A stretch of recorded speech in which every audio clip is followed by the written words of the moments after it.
ஜகத்குரு ஸ்ரீ சந்திரசேகர பாரதி மகாஸ்வாமிகள் அருளிய தேன்மொழிகள். அத்தியாயம் 1. ஹிந்து மதம்.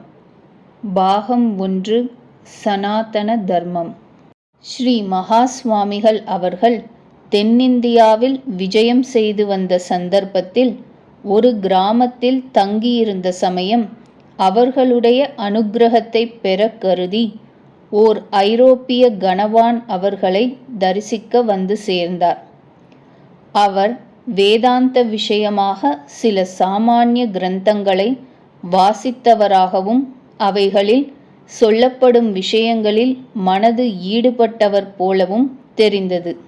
அப்பொழுது சில நிமிஷம் பொது யோக க்ஷேமங்களை பற்றி சம்பாஷணை நடந்த பிறகு அக்கணவான் வினவினார் பின்வருமாறு: தங்கள் ஹிந்து மதத்தில் வெகு தத்துவங்கள் இருப்பதாக நானும் சில நண்பர்களும் நன்கு தெரிந்து கொண்டிருக்கிறோம். தங்களை ஹிந்துக்கள் என்று சொல்லிக்கொள்ள வேண்டும் என்ற அவாவும் எங்களுக்கு உண்டு. அவ்விதம் சேர விரும்புகிறவர்களை உங்கள் மதத்தினருடன் சேர்த்து கொள்ள தாங்கள் அனுமதிப்பீர்களா? ஸ்ரீ மகாஸ்வாமிகளின் பதில்: ஹிந்து மதம் அறிவுள்ள யாரையும் கவரக்கூடியதே. ஆனால் புதிதாய் சேர்த்து கொள்வது என்பது கிடையாது. அந்த கணவான் மீண்டும் கேட்கிறார்: ஏன் அப்படி? தங்கள் மதம் ஒப்பற்றதென்பதும் எல்லா மனிதர்களுக்குமே உபயோகப்படக்கூடியதென்பதும் தங்கள் கொள்கையாயிருந்தால் சேர விரும்பும் மற்ற மதத்தினரை சேர்த்து கொள்வது நியாயமல்லவா? மகாஸ்வாமிகளின் பதில்: அது அவசியமில்லை. ஒருவனை ஒரு மதத்தில் சேர்க்கிறதென்றால் அவன் அந்த மதத்தில் முன்னமே இல்லாதவனாக இருந்தால்தான் சேர்க்கிறதென்பது முடியும். சேர்க்க அவசியமும் ஏற்படும். கணவானின் கேள்வி: எனக்கு தெளிவாக அர்த்தமாகவில்லை. ஹிந்துவாக வேண்டும் என்ற எண்ணத்தினாலேயே அவன் ஹிந்துவாகி விடுகிறான். ஹிந்துவாவதற்கென்று வேறு சடங்குகள் தேவையில்லை என்பது தங்கள் அபிப்பிராயமா? மகாஸ்வாமிகளின் பதில்: அப்படியல்ல. எல்லோருமே அவர்கள் எண்ணம் எப்படியிருந்தாலும் ஹிந்துக்களாகவே இருக்கிறார்கள். கணவான் கேட்கிறார்: அதெப்படி? மகாஸ்வாமிகளின் விளக்கம்: ஹிந்து மதம் என்ற பெயர் கொஞ்ச நாளாக எங்கள் மதத்திற்கு வழங்கப்பட்டு வந்த போதிலும் அதற்கு சனாதன தர்மம் என்பதுதான் உரித்தான பெயர். அது ஒரு குறிப்பிட்ட நாளில் ஆரம்பிக்கப்பட்டது இல்லை. ஒரு குறிப்பிட்ட பெரியோரால் ஏற்படுத்தப்பட்டதும் இல்லை. சனாதனமானதினால் எல்லாவிடங்களுக்கும் பொதுவானது. அதற்கு தேசத்தினால் வரம்பு கிடையாது. ஜென்மம் எடுக்கிற யாரும் அதை சேர்ந்தவர்களே. தம்மை அம்மதத்தில் சேர்ந்தவர்களாக கருதினாலும் கருதாவிட்டாலும் அதுவே அவர்களின் மதம். நெருப்பின் சுபாவம் சுடுவது என்பது. இது வாஸ்தவம் என்பதற்கு நம்முடைய சம்மதத்தை அபேட்சிக்கிறதில்லை. இதை வாஸ்தவம் என்று நம்பி நாம் நடந்து கொண்டால் நமக்கு க்ஷேமம். இல்லையேல் நஷ்டம் நம்முடையதே. எப்படியும் அந்த ஸ்வபாவத்திற்கு மாறுதலாவது ஹானியாவது கிடையாது. அது எப்பொழுதும் எங்கேயும் உண்மையே. இவ்விதமேதான் எங்கள் சனாதன தர்மமும். கணவான் மீண்டும் வினவினார்: தாங்கள் சொல்கிறபடி எல்லா மனிதர்களுமே ஹிந்துவென்றால் பலவித நிர்பந்தம் செய்யும் ஜாதி கட்டுப்பாட்டுக்கு என்ன நியாயம்? மகாஸ்வாமிகளின் பதில்: எல்லாரும் ஹிந்துக்கள் என்றும் எல்லாருக்குமே நன்னடத்தையை போதிக்க ஹிந்து மதம் தயார் என்றும் சொன்னேனே தவிர அந்த போதனாக்கிரமம் எல்லோருக்கும் ஒரே ரீதியாக இருக்கும் என்று நான் சொல்லவில்லை. ஸ்வபாவத்தினாலும் வளர்ப்பினாலும் சந்தர்ப்பங்களினாலும் பரம்பரையினாலும் பூர்வ ஜென்ம வாசனையினாலும் மற்றும் பலவித காரணங்களினாலும் மனிதர்களுடைய தன்மை வேறுபட்டு கிடப்பதால் எல்லாருக்குமே ஒரே விதமான நடத்தையை போதிப்பது உச்சிதம் ஆகாது. இந்த தத்துவத்தை வைத்தே தர்மத்தை சாமானிய தர்மம் என்றும் விசேஷ தர்மம் என்றும் 2 விதமாக பிரித்திருக்கிறார்கள். எல்லா மனிதர்களும் அனுஷ்டிக்க வேண்டியது சாமானிய தர்மம். இதுவும் விசேஷ தர்மமும் சேர்ந்து ஜாதிக்கு உள்ளடங்கினவர்களால் அனுஷ்டிக்கப்பட வேண்டும். கணவான் மீண்டும் கேட்கிறார், ஜாதி தர்மங்களும் ஆத்ம சுத்தியை கொடுக்கும் என்று இருந்தால் அந்த நன்மையை ஜாதியில் சேராதவர்களும் அடைந்தால் என்ன?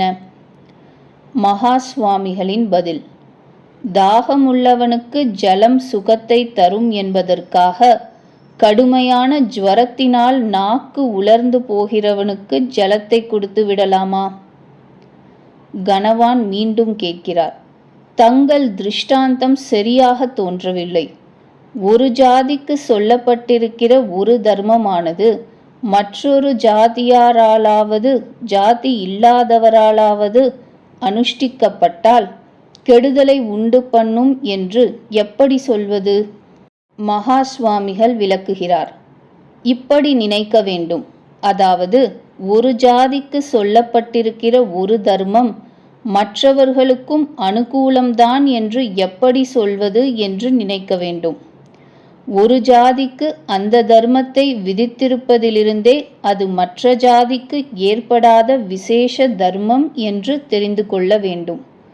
ஒரு தர்மமானது ஹிதத்தை கொடுக்கும் என்பதை நமக்கு சாஸ்திரங்களே போதிக்கிறபடியால் அந்த தர்மம் யாருக்கு ஹிதத்தை கொடுக்கும் என்று சொல்கிற அம்சத்தில் மாத்திரம் அதே சாஸ்திரங்களை உதறிவிடுவது உச்சிதமாகாது. எங்கள் மதமும் நன்னடத்தையை போதிக்க முன்வரும் எந்த மதமும் யோக்கியதை, அதாவது அதிகாரம் என்பதை தீர்மானித்து கொண்டுதான் ஒருவனுக்கு போதிக்க வேண்டும். ஜாதிக்கட்டுக்கு உட்பட்டவர்கள் விசேஷ தர்மத்தை அனுஷ்டிக்க வேண்டியவர்கள். இதரர்கள் சாமானிய தர்மத்தை மாத்திரம் அனுஷ்டிக்க வேண்டியவர்கள். மேலும் தர்மத்தை அனுஷ்டானம் செய்யும் விஷயத்தில் அதிகார சம்பத்தான யோக்கியதை யாது என்பதையும் அந்த தர்மத்தை விதிக்கும் சாஸ்திரங்கள்தான் சொல்ல வேண்டும்.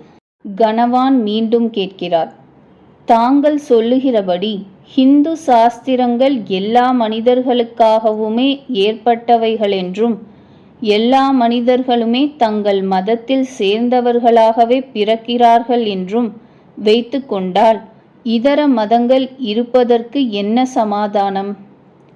மகா சுவாமிகள் பதிலளிக்கிறார், தாங்களும் ஹிந்து மதத்தில் உள்ளடங்கினவர்களே என்று அவர்கள் தெரிந்து கொள்ளாததுதான் அவர்களின் தோஷம். இதர மதங்களிலுள்ள எல்லாவித மேலான தத்துவங்களும் ஹிந்து மதத்தில் இருக்கின்றன. அதிலும் சாமானிய தர்மத்திலேயே அடங்கிவிடுகின்றன. கணவான் கேட்கிறார், எப்படியும் தங்கள் மதத்திற்கு தாங்கள் கொடுத்து கொள்ளும் ஸ்தானம் மிக உயர்ந்ததாக தோன்றவில்லையா? இதர மதஸ்தர்கள் இதை ஒப்புக்கொள்வார்களா? மகா சுவாமிகள் பதிலளிக்கிறார், இதரர்கள் ஒப்புக்கொள்வார்களா என்பதை கொண்டு தீர்மானிக்கும் விஷயமல்ல இது. ஒரு பதார்த்தத்தின் பெருமை அப்பதார்த்தத்தை சேர்ந்ததே தவிர மதிப்பிடுகிறவர்களால் ஏற்படுவது அல்ல. நான் ஹிந்து மதத்திற்கு கொடுக்கிற ஸ்தானம் மிகவும் மேலானதென்று கருதுகிறீர்கள். வாஸ்தவத்தில் அதை குறைப்பது சாத்தியமில்லை என்பதை எடுத்துக்காட்ட விரும்புகிறேன். மகா சுவாமிகள் மேலும் கூறுகிறார், திருஷ்டாந்தத்திற்காக கிறிஸ்துவ மதத்தை எடுத்துக்கொள்வோம். கிறிஸ்துவனிடம் விசுவாசம் இருந்தால்தான் சத்கதி கிடைக்கும் என்பது வாஸ்தவமாயிருந்தால் அவர் பிறப்பதற்கு முன் பிறந்து இறந்து போன அனந்த கோடி ஜனங்களுக்கும் சத்கதி இல்லை என்று ஒப்புக்கொள்ள வேண்டி வரும். இது அவர்கள் குற்றமா? தங்களுக்கு முன் கிறிஸ்து பிறக்காததற்கு அவர்கள் எப்படி ஜவாப்தாரியாவார்கள்?